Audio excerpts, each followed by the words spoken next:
Oi galerinha, hoje nós vamos trabalhar um pouquinho sobre uma importante fonte de várias substâncias orgânicas chamadas de hidrocarbonetos e são muito importantes principalmente para quê? Para a obtenção de energia. Então, conversando um pouquinho sobre o nosso amigo petróleo. Então, olha lá, petróleo, como vocês já conhecem, já estudaram possivelmente em geografia e em outros setores, nós temos uma mistura de várias substâncias que são sempre muito disputadas, porque são utilizadas como fonte de energia. Podemos citar a importância do petróleo para a produção de gasolina, de óleo diesel, de gás de cozinha, de parafina, de gás veicular, diversas frações que podem ser extraídas desse óleo cru chamado de petróleo. Muito bem, esse petróleo então, dependendo da região que ele é formado, a composição dele pode variar bastante, mas, quimicamente dizendo, nós falamos que nesse petróleo, qualquer petróleo, a gente vai ter uma grande mistura de hidrocarbonetos. E vocês sabem que hidrocarbonetos são compostos formados exclusivamente por hidrogênio e carbono, podendo também ser chamados de carboidratos. Agora, dependendo da região que esse petróleo é formado, essa composição pode variar em termos de tipos de hidrocarbonetos e de outros componentes que vêm junto dessa composição e muitas vezes não nos interessam, que são as impurezas. Bom, a principal impureza do petróleo que a gente tem é o enxofre. Enxofre sempre tem. Agora, dependendo da região que ele é formado, esse petróleo pode ter, além de enxofre, outras substâncias também consideradas como impurezas. E como que a gente faz para pegar essa mistura e conseguir obter como fonte de energia na hora de utilizar, por exemplo, o meu carro? Eu quero usar a gasolina já está pronta lá no petróleo, eu posso pegar o petróleo cru, bruto e colocar no tanque do meu carro? Não é indicado. Então, ele cru, o óleo bruto, o óleo cru, ele não tem assim um valor como fonte de energia diretamente no nosso carro, por exemplo. O que a gente faz é pegar esse óleo bruto e aí então separar os componentes que ali estão. Isso é feito através de vários processos dentro de uma refinaria. Então, o que vai fazer a refinaria? De modo geral, essa refinaria vai fazer um refino, quer dizer, vai retirar parte das impurezas que vem agregado nessa grande mistura do petróleo. Então, a primeira etapa, você vai fazer um tratamento nesse óleo bruto, tirando impurezas, as que você conseguir, que a refinaria consegue, e depois de retirar essas impurezas, é feito um método de separação de misturas chamado de destilação fracionada. Destilação fracionada é um método de separação de misturas homogêneas através de diferentes temperaturas de ebulição. Então, quer dizer, a gente vai aquecer essa mistura e por diferenças de temperaturas, os componentes vão se separando. É assim que é feito na refinaria. Após o refino, por destilação fracionada, você vai então conseguindo separar cada fração do petróleo. Muito bem, então essa destilação fracionada é feita mais ou menos assim. Dá uma olhada aqui no meu esqueminha. Vem o petróleo bruto, o óleo cru, passa por um alto forno, aquece e desse aquecimento você vai coletando em reservatórios diferentes as frações do petróleo.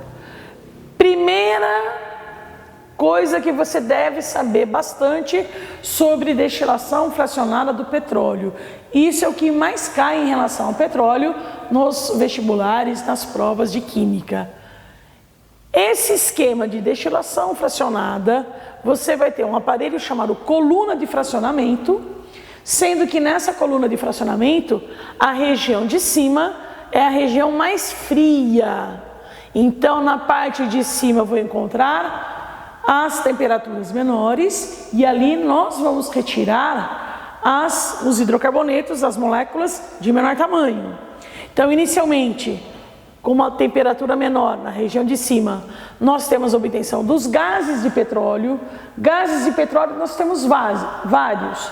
Metano, etano, propano, butano. A mistura de propano e butano é conhecida como gás liquefeito de petróleo, GLP, que a gente tem como gás de cozinha, que são moléculas que variam entre 1 a 4 carbonos. Aquecendo um pouquinho mais, numa segunda região um pouquinho mais para baixo, nós temos a obtenção de várias gasolinas. Gasolinas, não existe uma gasolina, mas sim várias. Então, dentro da gasolina tem uma mistura de vários hidrocarbonetos que variam entre 5 a 10 átomos de carbono. Lembrando que principalmente nesse petróleo, esses hidrocarbonetos são hidrocarbonetos saturados. Hidrocarbonetos saturados são aqueles que só têm ligações simples. Então, as gasolinas podem ter de 5 a 10 carbonos. Aquecendo um pouquinho mais, cresce o tamanho da fração. Podemos obter querosenes, entre outros componentes, como éter de petróleo, que podem ter de 12 a 18 átomos de carbono, aumentando um pouco a temperatura, aumentando o tamanho de molécula. Diesel, que são moléculas de 15 a 25 átomos de carbono. Percebam que a quantidade de átomos de carbono está aumentando, aumentando, aumentando, aumentando. Depois nós temos óleos lubrificantes, com moléculas maiores a 17 átomos de carbono e normalmente cadeias cíclicas. Então aí nós temos também, além de alcanos, temos também ciclanos. E a fração pesada do petróleo vai ficar na parte inferior da coluna de fracionamento. Essa fração pesada, também chamada de resíduos do petróleo, a gente pode encontrar parafina, asfalto, piche, que são estruturas extremamente grandes, com mais de 20 átomos de carbono. Então a gente pode falar assim, ó, na coluna de fracionamento, a parte de baixo, inferior, é a região de maiores temperaturas de ebulição. E também a gente vai encontrando as frações de maiores tamanhos de moléculas. Certinho? Agora, dessas frações que a gente conversou sobre o petróleo, muitos são utilizados como combustíveis. O que é um combustível? É uma substância que vai ser queimada, sofre uma reação chamada reação de combustão. E o que traz de interessante para a gente? Fornece energia. Eu ponho gasolina no meu carro para quê? Para fornecer energia para o meu carro andar. Então, todas as reações de queima, chamadas de reações de combustão, são reações que ocorrem com liberação de energia, portanto, chamadas de reações exotérmicas. ΔH, negativo, liberação de energia. Então, lembrando um pouquinho os processos, as reações de combustão. Reações de combustão, a gente pode ter reações de combustão, chamadas de completa e incompletas. O que eu preciso para ter uma reação de combustão? Eu preciso de combustível, álcool, que vem de cana, combustível alternativo, gasolina, óleo diesel, parafina da vela, oxigênio, que é chamado de comburente. Ele vai alimentar essa queima e, dependendo de como é feito isso, os produtos vão variar. Se for uma combustão completa, o que vai acontecer? O meu combustível vai liberar CO2 e água. Se for combustão incompleta, meu combustível na queima pode liberar monóxido de carbono e água ou apenas carbono sozinho e água. Então, assim, completa, combustível mais oxigênio, libera CO2 e água. Quando tem uma reação de combustão completa, essa queima ela é caracterizada porque a chama fica regular e azulada.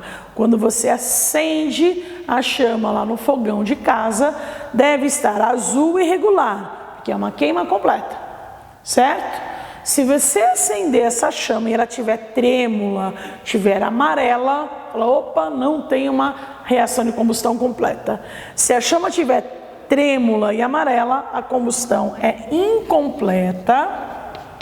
Você utiliza o mesmo gás de cozinha, que é o GLP, gás liquefeito de petróleo, utilizou o oxigênio da mesma maneira, só que vai produzir monóxido de carbono e água.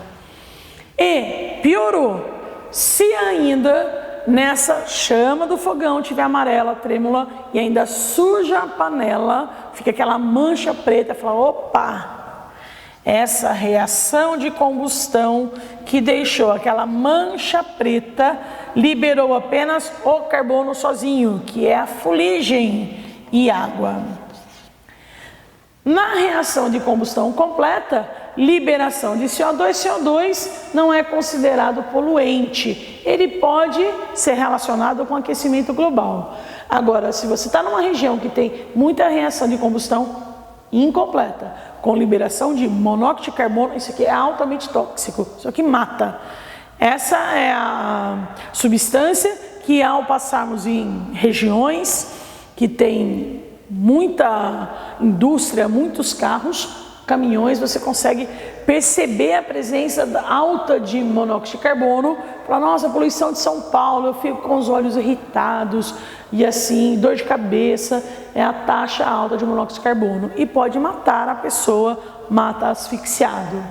A fuligem também é um outro composto formado de uma combustão incompleta, é aquela fumaça preta que a gente percebe às vezes, como eu falei, na queima até no fogão de casa, ou às vezes você está atrás de um caminhão, sabe aquela fumaça preta que não é muito interessante. Agora, se esse combustível for o diesel, o gás de cozinha, a gasolina ou qualquer outro combustível, não vai modificar o oxigênio e nem os produtos. A única coisa que vai variar é o que eu vou fazer com o balanceamento. Se usar uma molécula de 1 carbono, de 2 ou de 3, aí você faça o balanceamento adequado para esses processos todos. Por exemplo, vamos dizer que a gente fala assim, olha, eu quero fazer a reação de combustão do gás butano, que é o principal representante do gás de cozinha. Gás butano, todo mundo sabe, but, tem quantos carbonos?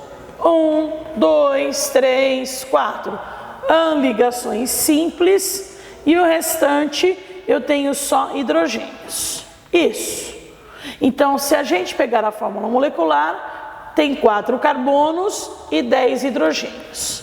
Então, a gente vai fazer os processos, as equações de queima de combustão completa e também incompletas daquele butano C4H10. Então, retirando o meu combustível e colocando a fórmula do butano C4H10. O que vai acontecer?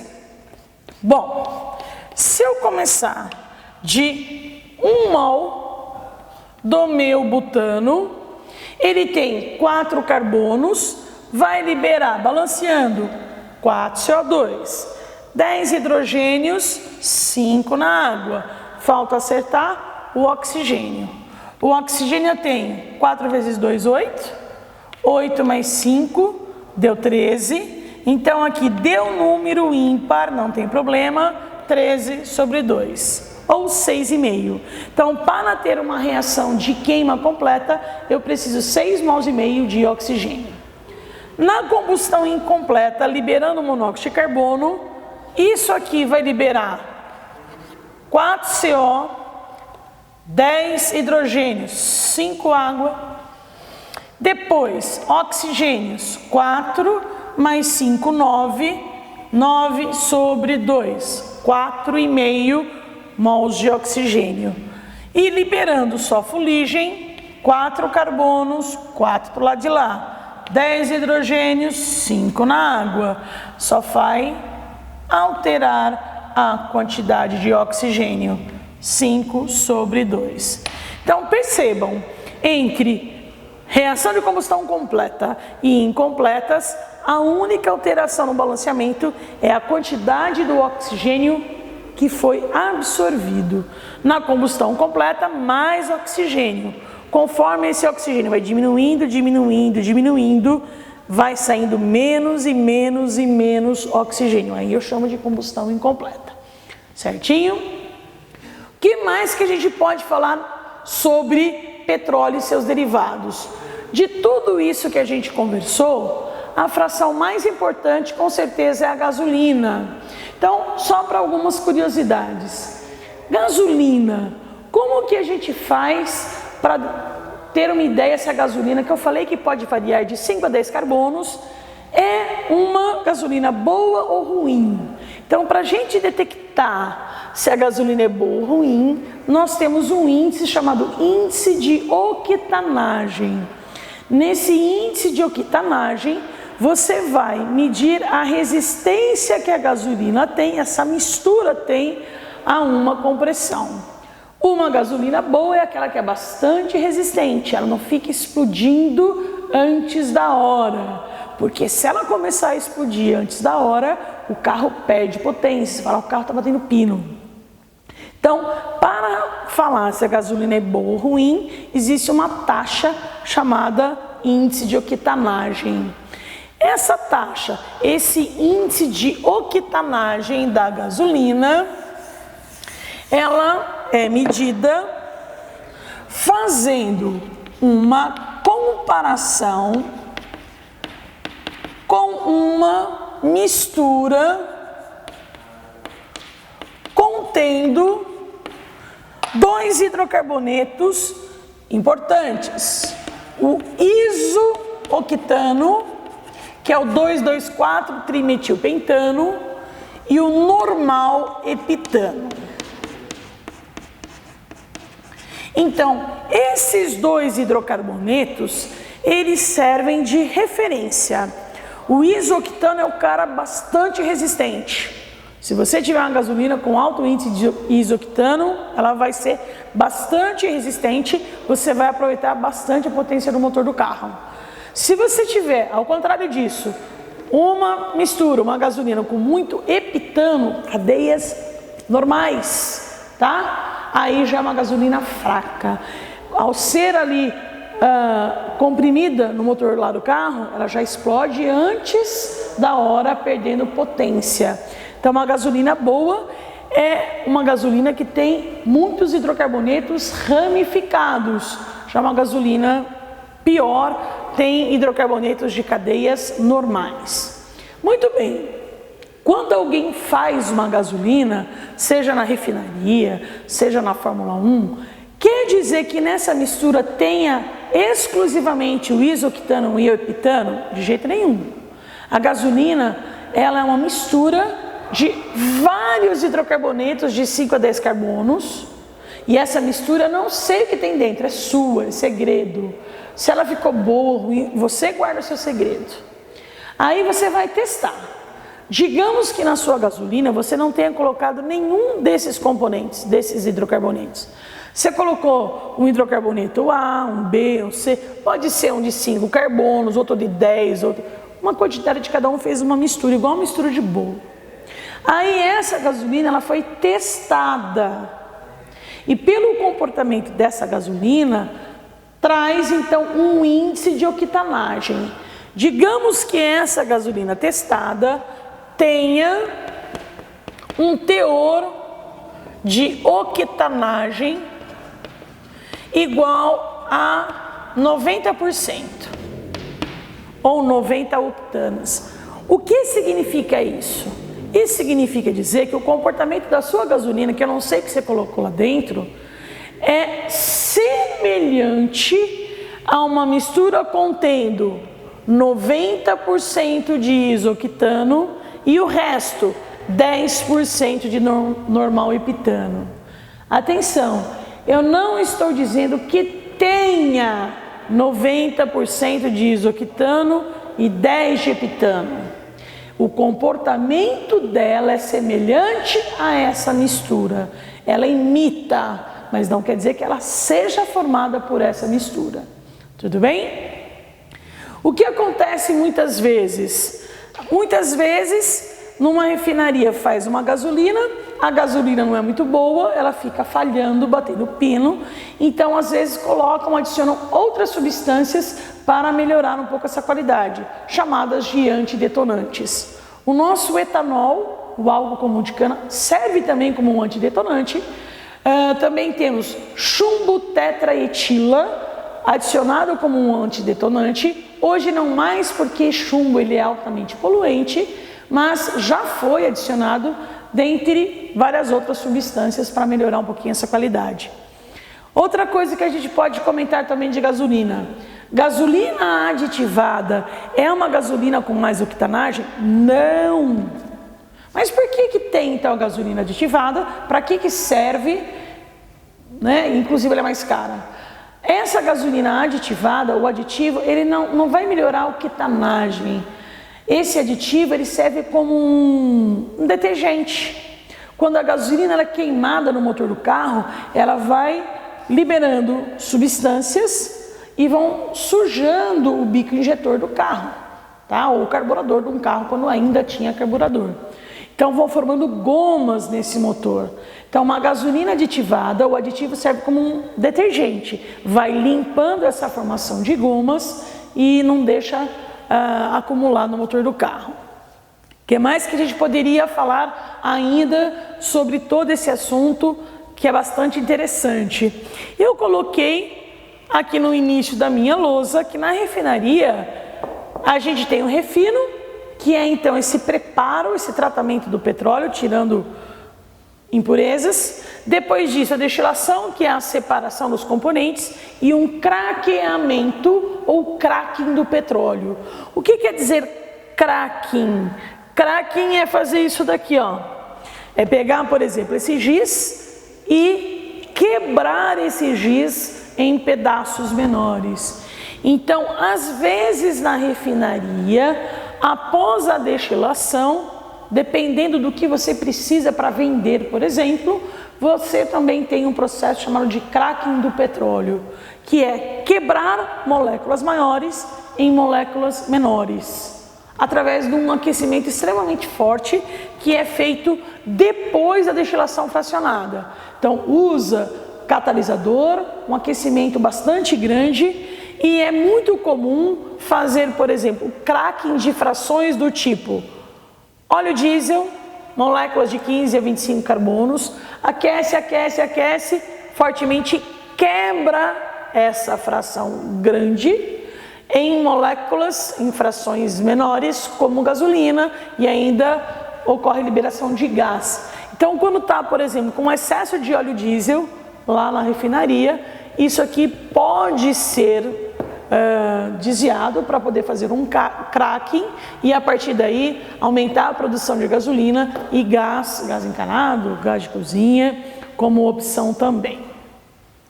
Muito bem, espero que vocês tenham gostado sobre um assunto bastante interessante. Atenção que para vestibulares sempre aparece alguma coisa sobre petróleo, ok? E ainda alguns combustíveis alternativos, como a gente pode falar, e aí tem muita história sobre o álcool, sobre a obtenção de biocombustíveis, mas o petróleo sempre é o campeão disparado.